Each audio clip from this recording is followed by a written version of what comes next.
आगे चल के 2022 में वो मालिक ने हमारे पास तकरार की कि मेरी जगह पे ऐसा ऐसा एंक्रोचमेंट अनऑथराइज बांधकाम हुआ है, वो हटाओ। हमारे लोगों ने वगैरह नोटिस वगैरह दिए, लेकिन उनको हटाए नहीं।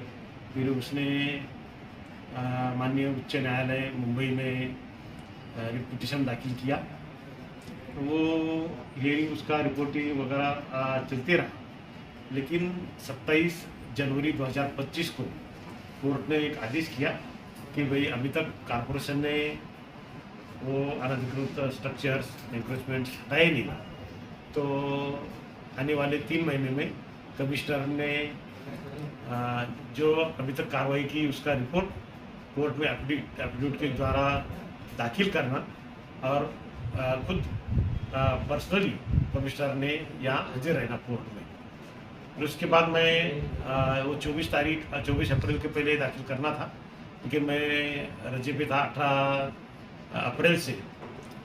और हमारे लोगों ने भी जैसा वहाँ डिपार्टमेंट आते हैं, टाउन प्लानिंग प्रभाग कार्यालय क्रमांक 4, हमारा लॉ ऑफिस, उनसे इतनी कार्रवाई नहीं हुई।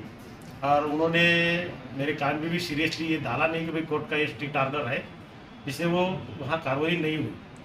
फिर कोर्ट ने 28 तारीख को इसकी हियरिंग रखी थी, और वहाँ उन्होंने कहा कि भाई कमिश्नर ने क्या क्या क्या है उसको पर्सनली हाजिर रह के 30 तारीख को एफिडेविट करना है।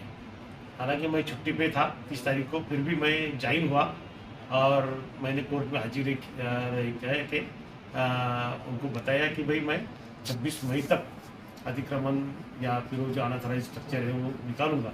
लेकिन कोर्ट माना नहीं कि भाई अब तक तुमने बहुत टाइम लिया, और अगर आप कार्रवाई नहीं करते हो तो हम गवर्नमेंट को आपके खिलाफ मालूमात दे देंगे कि भाई कार्रवाई नहीं होती, तो एक तो कार्रवाई करो या फिर हम रिपोर्ट भेज देंगे। तो ये 28 तारीख 30 तारीख को ऐसा आदेश हुआ था। फिर उसके बाद मैं 1 तारीख को यहाँ आया, झंडा अपना महाराष्ट्र दिन का झंडा वंदन, और वहाँ मैंने एक मीटिंग ली कि भाई ऐसा ऐसा कोर्ट का स्ट्रिक्ट ऑर्डर है कि भाई आपको ये अतिक्रमण निकालना है, या 5 तारीख को कोर्ट में एफिडेविट दाखिल करके भाई ये कार्रवाई की है ऐसा दाखिल करना। तो इस हिसाब से हमने फिर वो कार्रवाई की। उसमें फिर हमने पुलिस की मदद ली, प्रभाग क्रमांक 4 के सभी ऑफिसर और कॉरपोरेशन के सभी बड़े ऑफिसर, सभी प्रभाग अधिकारी, उपायुक्त, अतिक्रमण विभाग के सभी अधिकारी, इनका मिलजोल करके 3 और 4 तारीख को हमने ये कार्रवाई की है। लगभग 54 वहाँ ये अनऑथराइज स्ट्रक्चर थे, वो लगभग 50 तक हमने 3 तारीख तक तोड़े, और लगे बचे वाले 4-5 हम 4 तारीख को तोड़े। और इसका ये एफिडेविट मैंने कल यानी 5 तारीख को कोर्ट में दाखिल किया। कोर्ट ने ये हमारा रिपोर्ट एक्सेप्ट किया और केस को डिसमिस कर दिया। यहाँ ऐसा मालूम पड़ा है कि जो ज़मीन मालक है, अभी इसके 177(3) के बारे में मैं कह नहीं सकता, लेकिन गांव में ऐसा कुछ शुरू है कि जो ज़मीन मालक है वो किसी एजेंट दलाल के द्वारा जीपीए देके या ऐसे ही 12-25 के प्लॉट गिराते हैं और वो आवाम को, नागरिकों को बेचते हैं। तो जो गरीब लोग हैं वो तहकीकात नहीं करते, कागजात की कॉर्पोरेशन नहीं आते या कुछ ये नहीं करते, और सादे बांड पे या वो बोले ऐसे ही प्लॉट पकड़ के वहाँ अपना घर बसाते हैं। लेकिन ये बहुत सारा गलत है, इससे मालकी भी लोगों को मिलती नहीं। तो मेरे आपके माध्यम से एक आवाम से रिक्वेस्ट है कि जहाँ लेआउट हो, जिसकी खरीदी बाकायदा सब रजिस्ट्रार ऑफिस में होती हो, ऐसे ही प्लॉट खरीदी करें।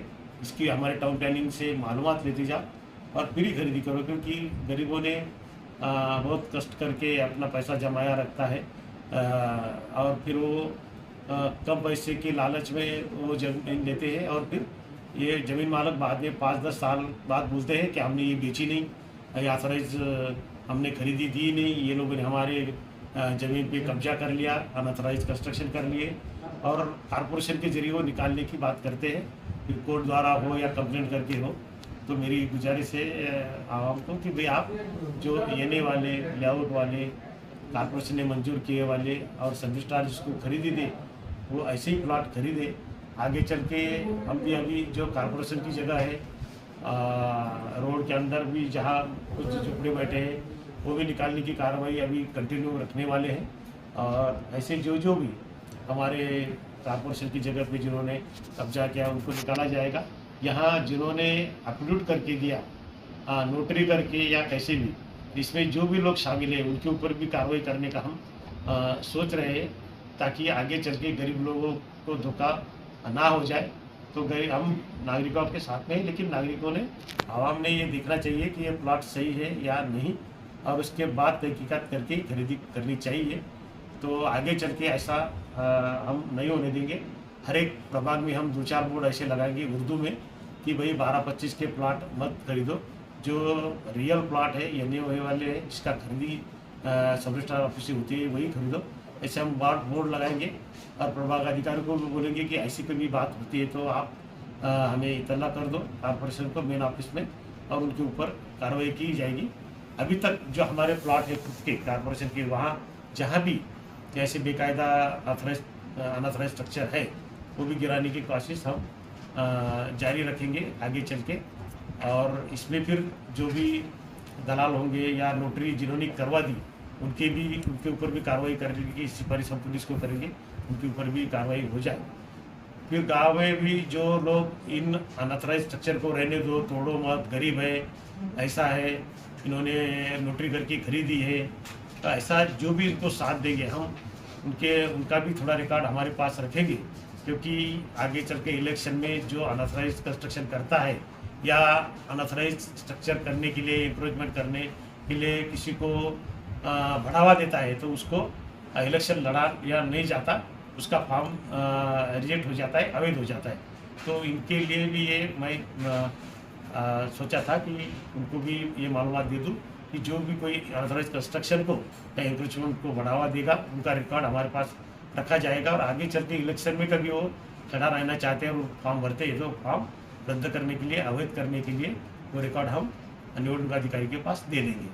तो एक बार फिर मेरी आवाम से गुजारिश है कि आप ऐसे 12-25 वाले जो झूठे या सरकारी जगह पे, रास्ते की जगह पे, कारपोरेशन की जगह पे जो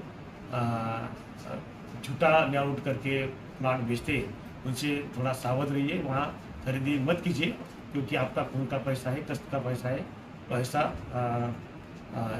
एक गलत तरीके से खरीदी करने में ना जाए। क्योंकि आगे चल के यही ज़मीन मालक या एजेंट लोग कोर्ट में दावा करके हमारे पास तकरार करते हैं कि भाई ये अनऑथराइज स्ट्रक्चर हमारी जगह पे है, वो निकाल दो।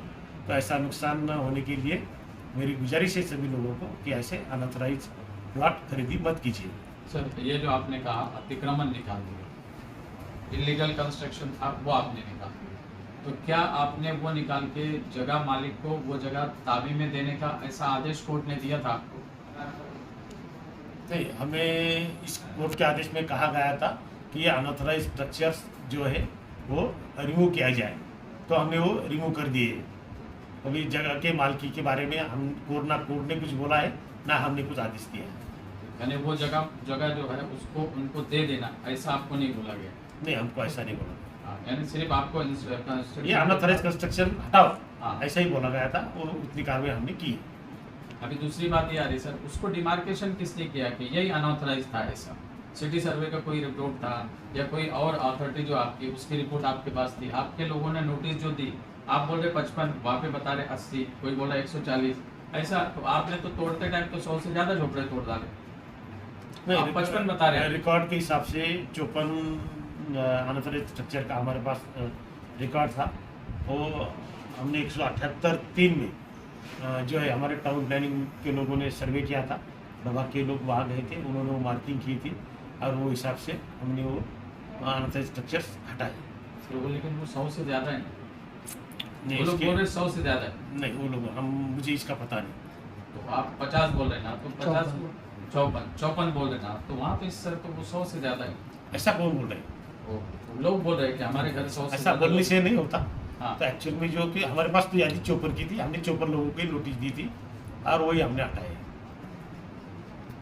सर इलीगल जगहों पर भी कारपोरेशन घर पट्टे के पट्टी लगा देती है, तो लोग समझते हैं कि एक अच्छी जगह है, उसको मान्यता नहीं, ये मिल जो जाती नगर पालिका या महानगर पालिका का एक्ट जो है वहाँ प्रॉपर्टी टैक्स का जो सवाल आता है, हम किसी से भी प्रॉपर्टी टैक्स ले सकते हैं, लेकिन प्रॉपर्टी टैक्स लगाना ये मालकी हक का पुरावा नहीं होता। ये कई जगह एक्ट में लिखा है, और प्रॉपर्टी टैक्स लिया तो ये स्ट्रक्चर ऑथराइज हुआ, ऐसा नहीं होता।